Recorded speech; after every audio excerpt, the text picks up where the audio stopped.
Hey there, Kate Phillips here. So today I want to talk about why we need to reimagine retirement, reinvent the concept entirely. And the first reason is financial. It once upon a time worked pretty well. People worked until 65, Social Security benefits kicked in, they were dead by 67. It worked just fine. Now, because of longevity, people have, maybe 30 years to live. There's more and more people living to age 100. I know when my father, when he passed away, there was like a group, kind of a group memorial for everyone in the senior center that had passed on a certain length of time. And I think out of like 7 people who had passed, 2 of them hit age 100. I know that's unusual, I'm sure, statistically, but it was stunning. It used to be rare, and now it is not so rare for people to live to 100 or beyond. And so if people think they're going to retire at 62 or 65 or 67, or maybe, some people are aiming to retire young, retire at 50. Like, you need to be prepared for 50 more years potentially of living. And most people just aren't. Like, the math just doesn't work, because people, maybe you go to school, maybe you go to college or some other institution of learning, and then people oftentimes aren't really getting into work and getting into their career until age 25. And so then if you're retiring at 65, it's sort of a common age that people aim for.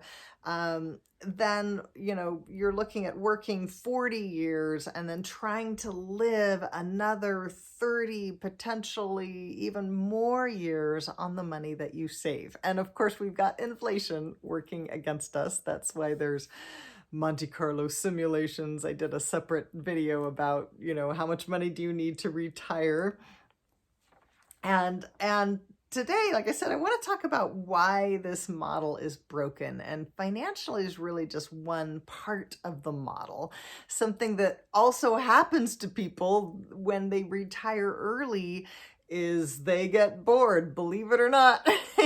They play some games of golf and walk on the beach or watch television or whatever it is that they do with their time. And after 2 or 3 months, they are bored to death. Not only that, but they're missing the contribution, the interaction and the contribution that comes from work. And maybe they don't want to go back to the thing that they were doing, to their old career or to the job.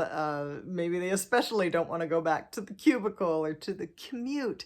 But there's all other kinds of things that we can do that feed our soul. And maybe it's volunteer work. Sometimes people, financially is not maybe a concern, but then they engage in other ways. There's also a life reason, a lifestyle reason. And this is a model that my friend Kim Butler, I don't know if it came originally from her, but years ago she explained this to me, and it stuck with me, obviously.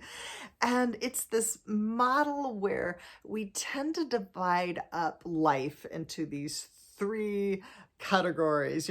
First we have school and we have learning, and that starts at kindergarten or pre-K and ends when we get, whatever the last degree is. Maybe it's a high school degree, a bachelor's degree, master's, even a PhD. But when we're done with school, then we're done. And then we move into the work portion of our life. And maybe that's 20 or 25 age, 25 until 65-ish. And we work hard, and we don't really, take a lot of time off. Maybe you get a couple of vacations a year, but you work.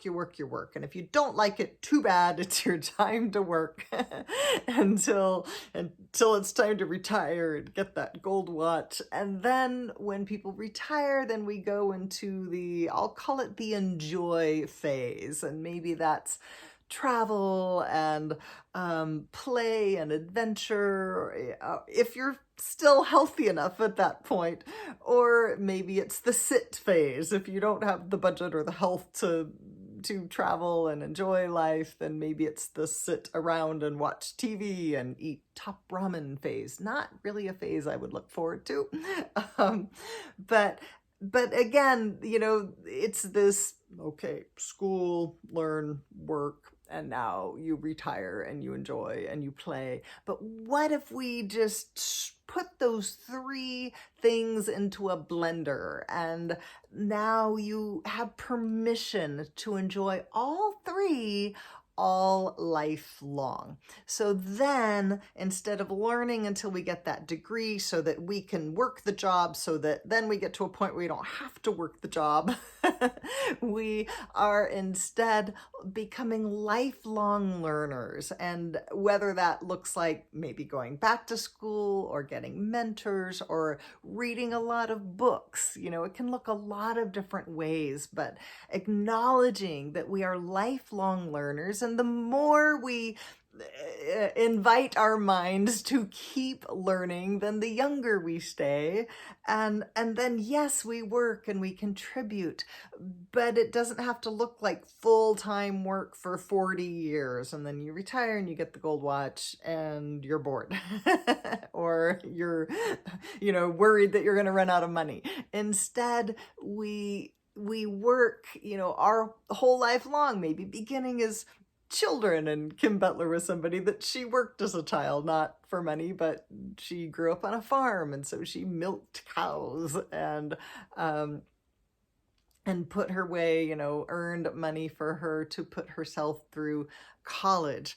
And maybe for other people, it looks differently, but, I did not work growing up, but then worked part-time once I graduated from high school, worked part-time and on and off through college. I didn't really do the typical, career path, but rather than thinking about I'm going to retire and, not work at all after 65, a lot of people, they go into, maybe it's a second career, maybe it's part-time work, could be coaching, consulting. I published a book last year with Kim Butler, who I was just mentioning, and so I'm looking at writing more books and having other ways of generating a passive income that can grow potentially over time. For some people, maybe it's working seasonally, taking sabbaticals. There's all kinds of models that we can have. I chatted today with my friend Brenda, who took a retirement at 55, and she has a pension. And she's looking at other ways that she's going to keep earning money, but not through that particular job or model. And definitely coaching is a piece of it for her. There may also be consulting. She's got a lot of skills, and so she has a lot of different ways that she can earn money. And locally here, the antique store, there was a woman who was running and managing that in her 90s. And so just because we've stopped commuting and going to the cubicle doesn't mean that we don't want to still, maybe you were a teacher, but now you're a tutor, and you were, my mother-in-law worked in Social Security and in social services her whole life, and then after retiring, she decided to become a live-in full-time nanny, and she moved from Longview, Washington, up to Seattle, and moved in with a family that had some means and some wealth, and she got a chance to travel in her 70s, and then even into her 80s, that she going places she had never had the chance to go before, and helping to raise a new batch of kids. So there's so many things that we can do, and we can integrate, and then the play, the enjoyment. We don't have to wait until retirement. I'm really good at this. I love to travel. I love to have adventures and travel and integrate these things together. 4 years ago, I went to Hawaii for, I think it was 32 or 33 days. And I did some work. I did really sort of two bookend vacation with my daughter in Kauai, and then I went to Molokai, and I lived and worked for a few weeks, and then I went to Maui and met up with my boyfriend and had like vacation number 2 before I came home. So it can look so many different ways. And when we integrate that enjoyment and that play into our lives, now we're not burning out.